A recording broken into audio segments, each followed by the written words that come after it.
तब्दीली के साथ बदलते भारत की शान।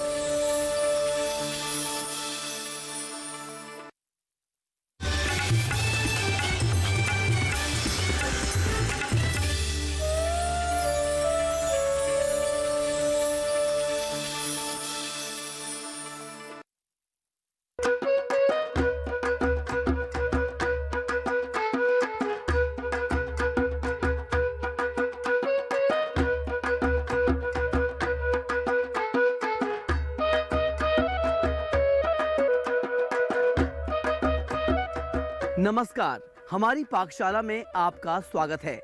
झारखंड की कला और संस्कृति की पहचान पूरे देश में है। इसके अलावा यहाँ का खान-पान भी देश के बाकी हिस्सों से एकदम अलग है। झारखंड के पारंपरिक खान-पान में जंगली शाक सब्जी और चावल का इस्तेमाल काफी ज्यादा होता है। आज हम झारखंड के हजारीबाग जिले के साहड़ गांव में हैं और आइए देखते हैं आज यहाँ हमारी पाकशाला में आपके लिए क्या खास पक रहा है।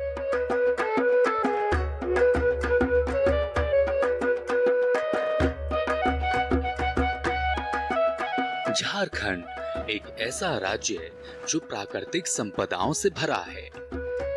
कुदरत ने झारखंड को बेशकीमती खनिजों से नवाजा है।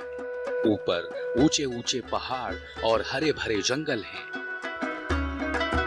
तो धरती के नीचे कोयला उगलती खदानें। कोयले को ब्लैक डायमंड भी कहा जाता है। आज ये कोयला ही झारखंड की पहचान बन चुका है। राज्य में कोयले की दर्जनों बड़ी खदानें हैं, जो यहाँ रोजगार और आमदनी का प्रमुख जरिया भी हैं। प्राकृतिक सौंदर्य के लिहाज से झारखंड बेहद खूबसूरत राज्य है। जंगलों के बीच से कल कल बहती नदियां यहाँ के सौंदर्य में चार चांद लगा देती हैं। हर राज्य की अपनी अलग संस्कृति है, जिससे वहाँ के खानपान और रहन सहन का पता लगता है। झारखंड की संस्कृति के बारे में जितना कहा जाए उतना ही कम है। छोटे छोटे गांवों में आपको यहाँ की संस्कृति के अनेकों रंग देखने को मिलेंगे। कहीं खेतों में पसीना बहाते किसान मिलेंगे, तो कहीं कच्चे घरों को अपनी कलाकृतियों से संवारती महिलाएं देखने को मिलेंगी। वाकई झारखंड का हर रंग लाजवाब है।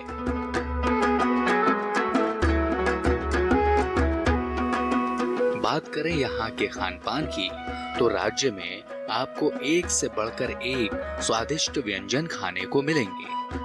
इनमें कई तो ऐसे भी हैं जिनका आपने शायद ही कभी नाम सुना होगा।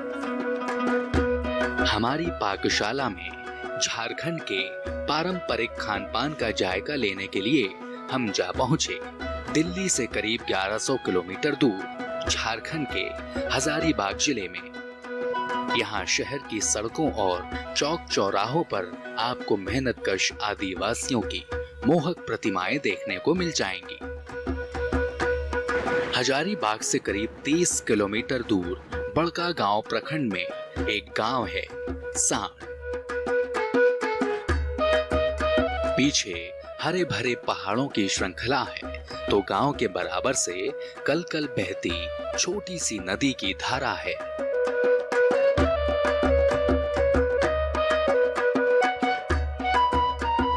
गांव में खपरेल की छतों वाले कच्चे मकान हैं, तो गलियां मवेशियों से गुलजार हैं। गाय बैल भेड़ बकरियां यहाँ के किसानों की पूंजी हैं, जिससे इनका खान पान भी जुड़ा है। हमारी पाकशाला में आज हम आपके लिए झारखंड के स्वादिष्ट बर्रा, एडसा, ढकनेसर, दुधौरी, पपड़ी के साथ आलू, मटर, पनीर और मशरूम की सब्जी, साथ ही कोयले में धुमारी गई चटपटी चटनी का स्वाद लेकर आए हैं। खाना बनाने की शुरुआत सबसे पहले पानी और लकड़ियां लाकर होती है।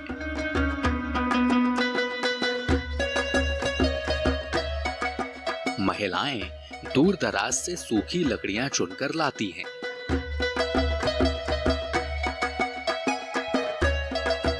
फिर गांव के बाहर कुएं से पानी लेकर आती हैं।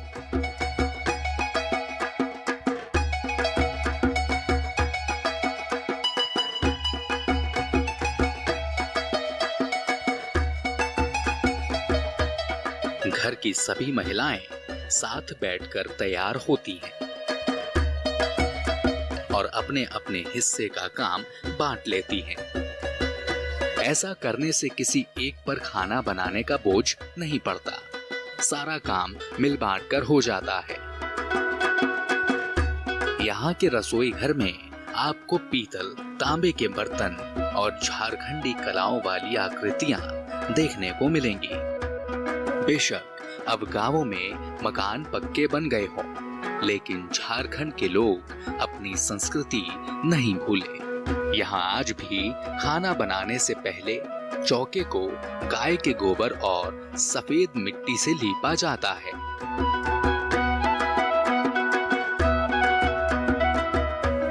जो बर्तन चूल्हे पर चढ़ाने होते हैं, उनमें मिट्टी, राख की तली चढ़ाई जाती है ताकि चूल्हे की आंच में बर्तन काला ना पड़े। झारखंड के पारंपरिक व्यंजनों में कई ऐसे व्यंजन भी हैं जिनमें भिगाए गए चावल, उड़द और चने की दाल का इस्तेमाल होता है। लिहाजा जिस दिन ये खास व्यंजन बनाने होते हैं, उस दिन महिलाएं सुबह दिन निकलते ही सबसे पहले यही काम निपटाती हैं, ताकि भोजन बनाने के समय तक सारी भिगाई गई सामग्री अच्छे से फूल जाए। चावल को पहले सूप में अच्छे से फटकते हैं, फिर हाथों से बीनते हैं और जब ये पूरी तरह साफ हो जाते हैं तो इन्हें पानी में धोकर कुछ घंटों के लिए भिगाकर रख दिया जाता है। इन भीगे हुए चावल से ये लोग ढकनेसर, पपड़ी और एडसा बनाते हैं।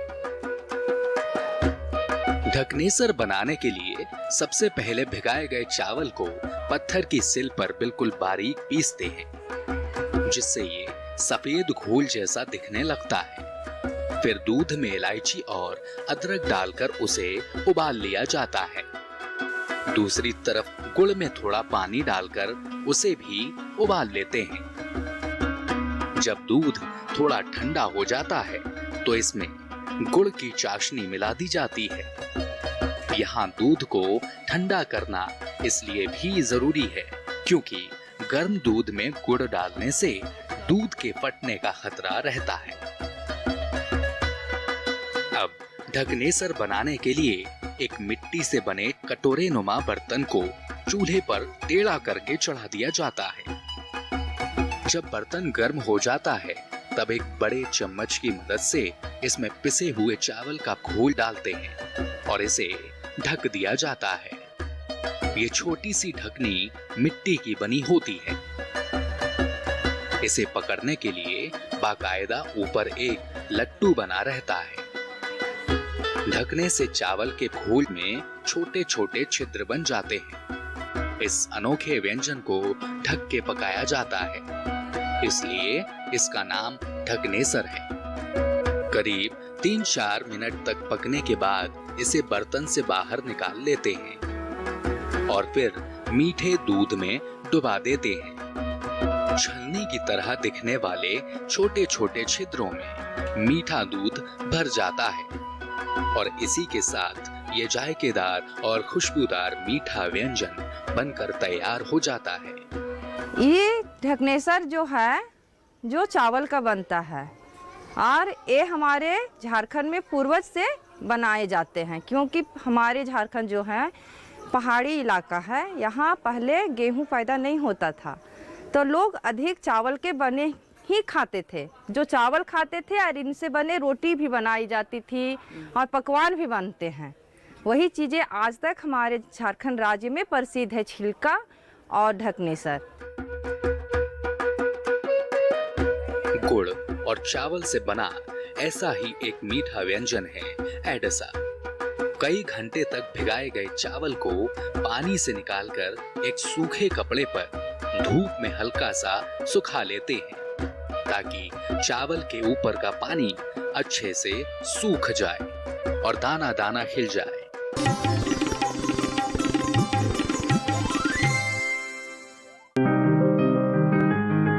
बीमारियों से कैसे बचेगी फसल? मवेशियों की मुश्किलों का क्या है हल?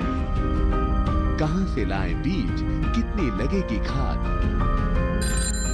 किसानों के हर फोन का विशेषज्ञ देंगे जवाब। देखिए हेलो किसान लाइव सोमवार से शुक्रवार शाम 6 बजे।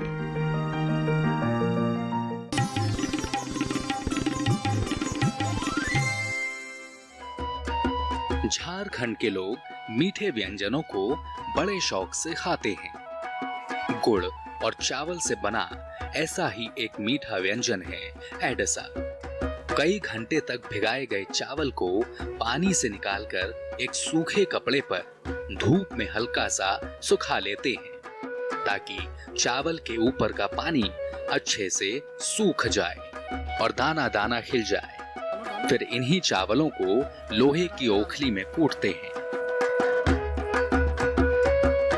इनसे आटा बनता है और एक छलनी में छान लिया जाता है।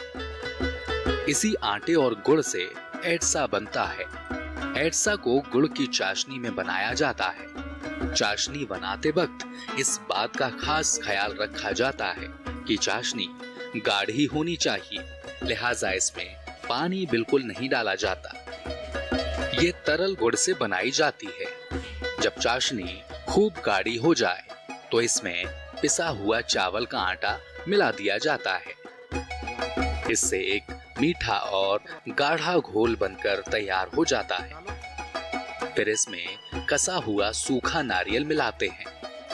करीब 5 से 10 मिनट के लिए इसे हल्का ठंडा होने के लिए रख दिया जाता है।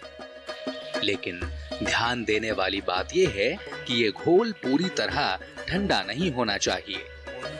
हल्के गर्म पेस्ट को ही महिलाएं हाथों में पानी लगाकर छोटे छोटे पेड़े के आकार में गोले बनाती हैं। घोल ठंडा ना होने पाए इसलिए इस दौरान घर की सभी महिलाएं एक साथ काम में जुट जाती हैं। ज्यादातर महिलाएं पेड़े बनाती हैं तो कोई एक महिला इन्हें गर्म घी में छानती जाती है। गुड़ और चावल से बनी ये मिठाई भी खाने में एकदम जायकेदार और लाजवाब होती है। गुड़ और चावल का ये जो कॉम्बिनेशन है, इससे एक तो ये स्वादिष्ट व्यंजन बनता है, साथ गुड़ की जो पौष्टिक आहार है, जो पौष्टिक उसके अंदर तत्व हैं, वो चावल से मिलके उसका पोषण बढ़ाते हैं। और ये जो कमज़ोर हैं या जिनकी वेट कम है, वज़न कम है, उनके लिए तो बहुत ही अच्छा है। बच्चों के लिए, बुज़ुर्गों के लिए और महिलाओं के लिए भी ये बहुत अच्छा है। भिगाए गए चावल से ही झारखंड के लोग मीठी दुधौरी बनाते हैं। ये भी एक खास तरह का व्यंजन है जो सिर्फ आपको झारखंड में ही खाने को मिल सकता है।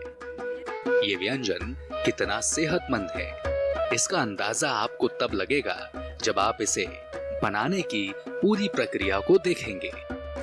इसे बनाने के लिए चूल्हे पर एक बर्तन में दूध गर्म करते हैं। इस दूध में भिगाए गए चावल को डालते हैं। दूध में चावल पकने से ये खीर जैसा गाढ़ा बन जाता है। गाढ़ा होने पर इसमें शक्कर मिला दी जाती है। इस दौरान इसे करछी की मदद से लगातार चलाया जाता है ताकि खीर बर्तन के तले में ना लगने पाए। और इसी के साथ बर्तन को चूल्हे से नीचे उतार लिया जाता है। जब यह गाढ़ी खीर ठंडी हो जाती है तो इसे एक चौड़े बर्तन में हाथों से मिलाकर इसका पिट्ठा तैयार करते हैं और फिर इस पिट्ठे से छोटे छोटे गोले बनाए जाते हैं। अभी दुधौरी बनकर तैयार नहीं हुई है, अभी तो इन्हें तलना बाकी है। इन्हें तलने के लिए गाय के शुद्ध घी का इस्तेमाल होता है। कढ़ाई में घी गर्म करके इन गोलों को हल्का भूरा होने तक तलते हैं और फिर कढ़ाई से निकाल लिया जाता है। इसी के साथ गर्मा गर्म मीठी दुधौरी बनकर तैयार हो जाती है। ऊपर से कुरकुरी और अंदर से नरम, घी और दूध से भरपूर ये सेहतमंद दुधौरी जितनी खाने में स्वादिष्ट है उतनी ही ज्यादा पौष्टिक भी है। झारखंड में मीठे के साथ साथ नमकीन व्यंजन भी खूब बनाए जाते हैं। बर्रा झारखंड का एक बहुत ही स्वादिष्ट और प्रचलित नमकीन व्यंजन है जो अक्सर हर खास मौके पर बनाया जाता है। इसे उड़द की धुली हुई सफेद दाल से बनाया जाता है। दाल को महिलाओं ने साफ करके सुबह ही पानी में भिगा दिया था। अब ये फूलकर तैयार हो चुकी है। भीगी हुई दाल को पानी से निकालकर इसे पत्थर की सिल पर बाट की मदद से दरदरा पीसते हैं।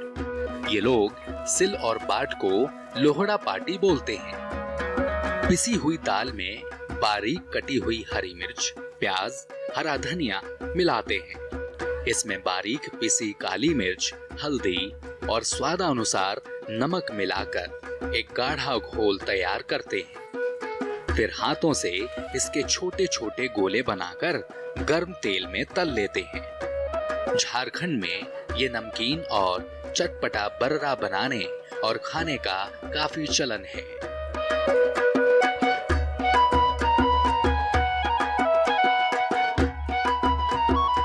झारखंड में चावल की अच्छी पैदावार होती है, लिहाजा खाने में यहाँ ज्यादातर चावल का ही इस्तेमाल होता है। यहाँ के अधिकतर पारंपरिक पकवान भी चावल से ही बनाए जाते हैं। छिलका भी झारखंड का एक ऐसा व्यंजन है जो चावल से बनाया जाता है। इसे बनाने में भी भिगाए हुए चावल का इस्तेमाल होता है। चावल को लोहड़ा पाटी पर बिल्कुल महीन पीस लिया जाता है। चावल पीसने के दौरान इसमें पानी मिलाकर बारीक घोल तैयार करते हैं। घोल जितना बारीक होगा, छिलका उतना ही अच्छा बनेगा। फिर चूल्हे पर तवा चढ़ाया जाता है। एक कटे हुए आलू से तवे पर तेल लगाते हैं। गृहिणी हाथों की मदद से धीरे धीरे तवे पर इस तरह चावल का घोल डालती जाती है। फिर एक प्लेट की मदद से कुछ देर के लिए इसे ढक दिया जाता है। चंद मिनटों में ही छिलका पक जाता है और तवे को छोड़ने लगता है। फिर प्लेट हटाकर इसे पलट दिया जाता है। चावल से बनी ये खास किस्म की रोटी एक तरफ से मुलायम तो दूसरी तरफ से हल्की कुरकुरी होती है। इसीलिए खाने में भी भिन्न भिन्न स्वाद देती है। छिलके को जब तवे से हटाते हैं तो इसे एक अलग अंदाज में कुछ इस तरीके से मोड़ कर रखा जाता है। झारखंड के कई इलाकों में छिलके को पपड़ी भी कहा जाता है। वाकई ये पकवान झारखंड की विरासत है, जिन्हें बनाने, संजोने, परोसने और खाने के तरीके देश के बाकी हिस्सों से एकदम जुदा है। झारखंड में आलू, मटर, पनीर और मशरूम की सब्जी काफी प्रचलित है। इस चटपटी सब्जी का स्वाद काफी अलग है। वजह यह है कि इसे बनाने का तरीका भी एकदम अलग है।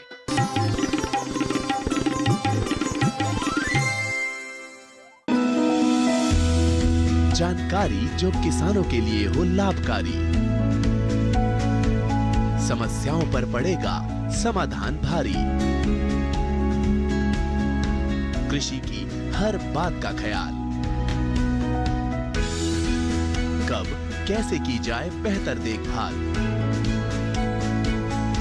जानिए विशेषज्ञों के साथ, देखिए खेत खलिहान, सोमवार से शुक्रवार सुबह 7 बजे डीडी किसान पर।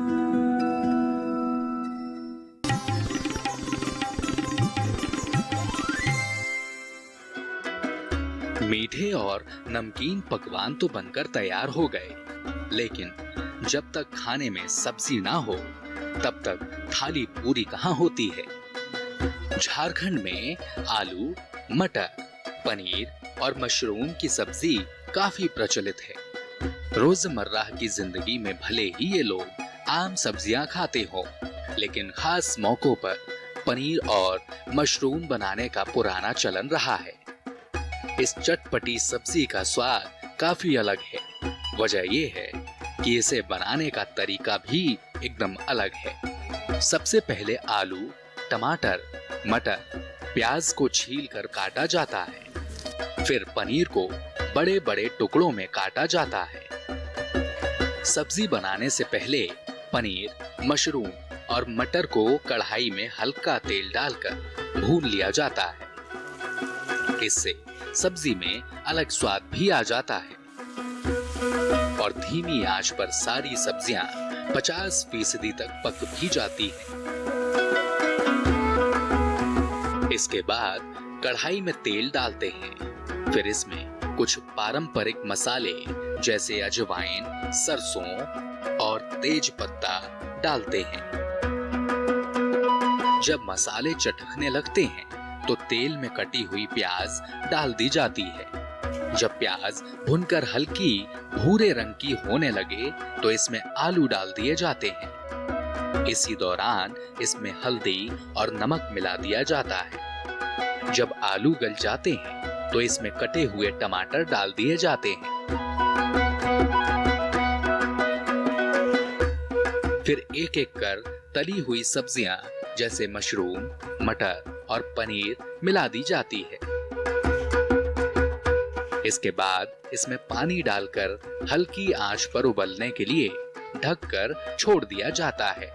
सब्जी में तड़का लगाने के लिए महिलाएं लोहड़ा पाटी पर एक खास मसाला पीसती हैं। इसी मसाले से सब्जी में खुशबू के साथ साथ बेहतरीन स्वाद भी आता है।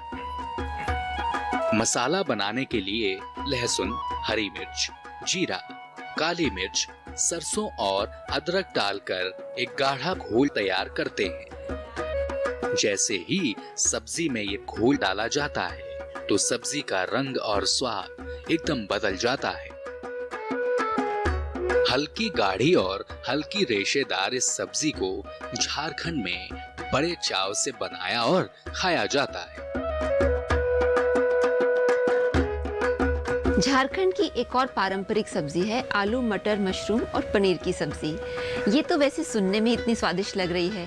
इसके अंदर इस्तेमाल होता है आलू। आलू के अंदर कार्बोहाइड्रेट होता है जो हमारे किसान भाइयों के लिए बहुत ही ज़रूरी है क्योंकि वो ऊर्जा देता है। इसके अंदर मटर का भी इस्तेमाल होता है। मटर के अंदर कई तरह के प्रोटीन होते हैं और ये प्लांट प्रोटीन होने से ये ब्लड प्रेशर को भी कंट्रोल करता है। तीसरी चीज़ है इसमें पनीर। पनीर अपने आप में कैल्शियम और प्रोटीन की एक बहुत अच्छा एक सोर्स है, एक माध्यम है और ये मांसपेशियों के लिए भी बहुत ज़रूरी होता है, हड्डियों के लिए भी बहुत ज़रूरी होता है। और चौथा इसमें जो है एलिमेंट वो है मशरूम का। मशरूम वैसे तो उसमें बहुत पानी होता है मगर उसमें कुछ माइक्रो न्यूट्रिएंट्स होते हैं जो आपके शरीर के लिए, आपकी ब्लड प्रेशर कंट्रोल के लिए बहुत फ़ायदा देते हैं। तो ये जो सब्ज़ी है ये अपने आप में बहुत पौष्टिक भी है और स्वादिष्ट भी। जब सारे पकवान बनकर तैयार हो जाते हैं तो स्वाद में चार चांद लगाने के लिए भुने हुए टमाटर की कोयले में धुमारी हुई चटपटी लहसुन की चटनी बनाई जाती है। यहाँ के स्थानीय लोग बताते हैं कि झारखंड के गांवों में इस चटनी को बनाने और खाने की परंपरा दशकों से चली आ रही है। इस चटपटी चटनी के स्वाद के आगे बड़े बड़े पकवान भी फीके नजर आते हैं। जिस तरह शहरों में मिक्सी में पीसकर लोग चटनी बनाते हैं, यहाँ गांवों में मिक्सी का काम इस लोहड़ा पार्टी पर होता है। चाहे मसाले पीसने का काम हो या चटनी बनाने का, साधारण पत्थर से बनी इस सिल और बांट का खाना बनाने में बड़ा योगदान रहता है। इस चटपटी चटनी को बनाने के लिए सबसे पहले हरा धनिया, हरी मिर्च और लहसुन को लोहड़ा पाटी पर पीसकर बारीक कर लेते हैं। फिर इसमें खटास के लिए टमाटर डालते हैं, लेकिन चटनी में टमाटर डालने की प्रक्रिया थोड़ी अलग है। इसके लिए पहले टमाटर को चूल्हे में भूना जाता है ताकि टमाटर पक जाए और इसका छिलका भी आसानी से उतर सके। छिलका हटाने के बाद टमाटर को हाथों से घोंटकर पिसी हुई चटनी में मिला दिया जाता है। इसी के साथ चटनी में स्वादानुसार नमक मिला देते हैं। चटनी को एक अलग स्वाद और सौंधी खुशबू देने के लिए अभी से कोयले में धुमारना बाकी है। चूल्हे में धधकते कोयले को चटनी के बीचों बीच रखते हैं। फिर इसमें थोड़ा सा सरसों का तेल डालते हैं। जैसे ही कोयले में धुआं उठना शुरू हो जाता है, कोयले को चारों तरफ चटनी से ढक दिया जाता है। इससे 2 मिनट बाद ही कोयले को चटनी से निकालकर बाहर फेंक दिया जाता है। ऐसी चटनी शायद ही आपको झारखंड के अलावा किसी राज्य में खाने को मिले। झारखंड में गेहूं के आटे से बनी पूड़ी का भी खासा चलन है। ये पूड़ी बाकी जगहों की तरह ही बनाई जाती है और सरसों के तेल में तली जाती है।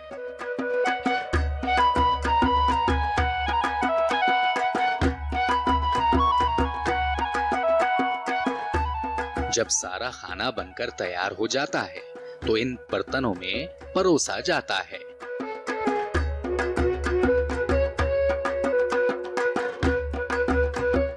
परंपरा के मुताबिक पहले घर के सारे पुरुषों को भोजन कराया जाता है। बाद में महिलाएं एक साथ बैठकर भोजन करती हैं। पुरुष जमीन पर आसन बिछाकर बैठते हैं। भोजन करने से पहले ये लोग हाथ धोते हैं और इस स्वादिष्ट भोजन के लिए अपने इष्ट देव का धन्यवाद करते हैं। तब कहीं जाकर खाना शुरू करते हैं। ये परंपरा ही तो भारतीय सभ्यता और संस्कृति की अनूठी पहचान है। तो दर्शकों, आज हमारी पाकशाला में बस इतना ही। फिलहाल आपसे लेते हैं इजाजत। अगले हफ्ते एक नई जगह और अनोखे पारंपरिक स्वादिष्ट खान पान के साथ फिर हाजिर होंगे आपके सामने। तब तक के लिए नमस्कार। जय भारत, जय किसान। अगले हफ्ते हमारी पाकशाला में आपके लिए है महाराष्ट्र की स्वादिष्ट बटाटा भाजी, महाराष्ट्रियन मसाला भात, नारियल मूंगफली की चटनी, पुदीना मूंग दाल, अजवाइन पूरी और साबूदाना खीर। और ये सारा स्वादिष्ट भोजन गंगली बाई की पाकशाला में बनने जा रहा है।